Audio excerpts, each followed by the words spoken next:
Last class में हमने पढ़ा था types of forces. There are two types of forces, contact force and non contact force. आज की क्लास में हम पढ़ेंगे कॉन्टैक्ट फोर्सेस के बारे में, जिसमें सबसे पहले क्या आता है मस्कुलर फोर्स। मस्कुलर फोर्स क्या होती है? The force that comes into play because of the action of muscles is called muscular force. जो फोर्स मसल्स के कारण पैदा होती है, ठीक है, जो फोर्स मसल्स के कारण होती है उसे हम क्या कहते हैं? Muscular force. For example, human beings use muscular force in order to walk. जो ह्यूमन बींग्स हैं वो मस्कुलर फोर्स का इस्तेमाल करते हैं चलने के लिए। जो हमारी लेग्स की जो मसल्स होती हैं उनकी वजह से हम क्या कर पाते हैं? वॉक कर पाते हैं। तो ह्यूमन बींग्स किसका इस्तेमाल करते हैं? मस्कुलर फोर्स का इस्तेमाल करते हैं चलने के लिए। The expansion and contraction of lungs is because of muscular force. जो लंग्स है उसके अंदर जो मूवमेंट होती है वो भी किसके कारण होती है? मस्कुलर फोर्स के कारण होती है।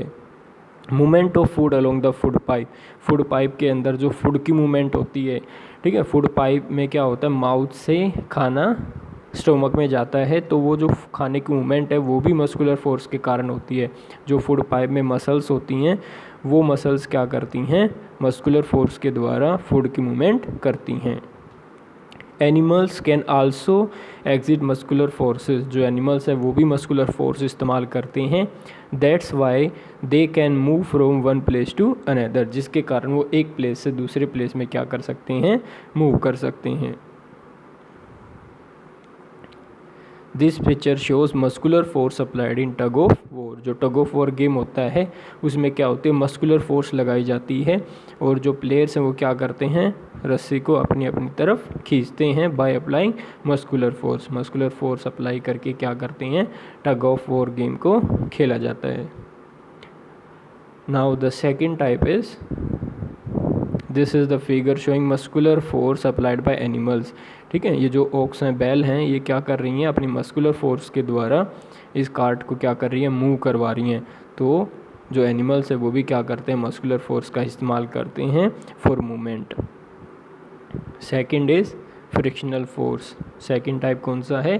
Frictional force. फ्रिक्शनल फोर्स क्या होती है?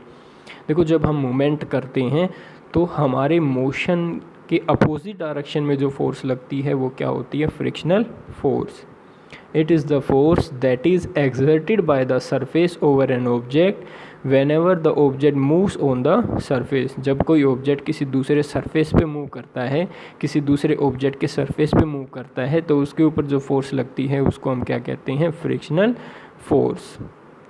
ठीक है, force of friction has the following characteristics. जो फोर्स ऑफ फ्रिक्शन है उसकी नीचे दी गई कुछ विशेषताएं होती हैं, कैरेक्टरिस्टिक्स होती हैं। फ्रिक्शनल फोर्स क्या होती है भाई? जब हम मूवमेंट करते हैं किसी सरफेस के ऊपर, तो जब मोशन करते हैं तो जो अपोजिट डायरेक्शन में जो फोर्स लगती है, मोशन के खिलाफ जो फोर्स लगती है, उसे हम क्या कहते हैं? Frictional force. The force of friction always acts in the opposite direction of the motion of the object. जो फोर्स ऑफ फ्रिक्शन है वो हमेशा ऑब्जेक्ट के मोशन के अपोजिट डायरेक्शन में लगती है। जिस डायरेक्शन में मोशन हो रहा है उसके अपोजिट डायरेक्शन में क्या लगती है? फ्रिक्शन फोर्स, जो मोशन को अपोज करती है, मोशन को रोकती है किसी ऑब्जेक्ट के। सेकेंड पॉइंट क्या है? It leads to generation of heat as two surfaces come in contact with each other. Frictional force के कारण क्या होता है? हीट जनरेट होती है। जब फ्रिक्शन फोर्स होती है वो क्या करती है? हीट जनरेट होती है, क्योंकि जब दो सरफेसेस आपस में कांटेक्ट में आते हैं तो कांटेक्ट में आने से जो फ्रिक्शनल फोर्स है वो हीट जनरेट करती है। फॉर एग्जांपल व्हेन वी रब आवर हैंड्स टुगेदर। जब हम अपने हैंड्स को क्या करते हैं? रब करते हैं, heat is produce as a result of friction between our hands. तो हीट क्या हो जाती है? जनरेट हो जाती है हमारे हैंड्स के बीच में। तो जब हम अपने हैंड को क्या करते हैं? हैंड्स को आपस में रब करते हैं तो हीट जनरेट हो जाती है, हैंड्स गर्म हो जाते हैं, हाथ गर्म हो जाते हैं। किसके कारण? फ्रिक्शनल फोर्स के कारण, क्योंकि वो क्या करती है? सरफेसेस के बीच में हीट जनरेट करती है। थर्ड पॉइंट क्या है? Frictional force also leads to wear and tear of the surfaces of objects that come in contact with each other. जो फ्रिक्शनल फोर्स है वो ऑब्जेक्ट के सरफेसेस को वियर एंड टीयर, चीर फाड़ कर देती है, डैमेज कर देती है जब वो दूसरे ऑब्जेक्ट के कॉन्टैक्ट में आते हैं। For example, sole of shoes often gets worn out due to friction force that acts between them and the ground as we walk. जैसे जो जूते होते हैं, जूतों की जो तली होती है, सोल होता है, वो फट जाता है. क्यों फट जाता है?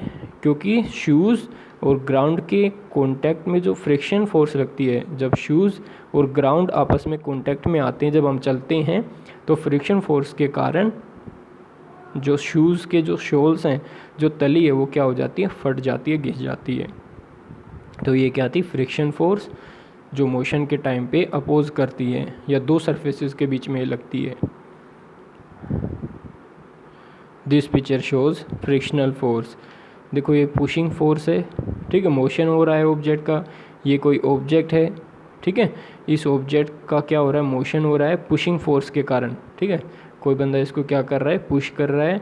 पुश करने से मोशन जनरेट हो रहा है और इसके अपोजिट ये एक सरफेस है, ठीक है. तो सरफेस के बीच में ये क्या लग रही है? अपोजिट डायरेक्शन में फ्रिक्शनल फोर्स लग रही है, ठीक है. तो पुशिंग फोर्स के अपोजिट डायरेक्शन में क्या लगती है? फ्रिक्शन फोर्स, जो इस ऑब्जेक्ट के मोशन को क्या करती है? कम करती है, रोकती है, ठीक है. अगर ये जो सरफेस है ये रफ़ होगा, ठीक है, रफ़ सरफेस पे फ्रिक्शन क्या होता है? ज़्यादा होता है. तो रफ़ सरफेस पे क्या होगा? इस ऑब्जेक्ट को मूव करवाना बहुत मुश्किल होगा, ठीक है. ज़्यादा फोर्स हमें अप्लाई करनी पड़ेगी क्योंकि इस केस में फ्रिक्शन ज़्यादा होता है, मोशन को अपोज ज़्यादा करती है, ठीक है, ये फोर्स. लेकिन जब ये सरफेस स्मूथ होगा तो ऑब्जेक्ट को मूव करवाना क्या होगा? ईजी होगा, क्योंकि स्मूथ सरफेस पे फ्रिक्शन फोर्स क्या होती है? कम होती है, ठीक है. ये जो फ्रिक्शन फोर्स है ये किसके कारण लगती है? जो सरफेस के ऊपर इरेगुलरिटीज़ होती हैं, ठीक है, इरेगुलरिटीज़ जो ऊबड़ खाबड़ जगह होती है, ठीक है. तो जो इरेगुलरिटीज़ होती हैं या छोटे छोटे होल गड्ढे होते हैं, ठीक है, उनके कारण जो फ्रिक्शन है वो लगता है. नेक्स्ट क्या है? थर्ड क्या है? एयर रेजिस्टेंस, ठीक है. एयर रेजिस्टेंस क्या है? Whenever an object moves or flies in the air, it experiences a force called air resistance, ठीक है. जब कोई ऑब्जेक्ट चलता है या फ्लाई करता है एयर में, तो उसके ऊपर जो फोर्स लगती है उसे हम क्या कहते हैं? Air resistance. जैसे कोई एरोप्लेन है, तो एरोप्लेन क्या कर रहा है?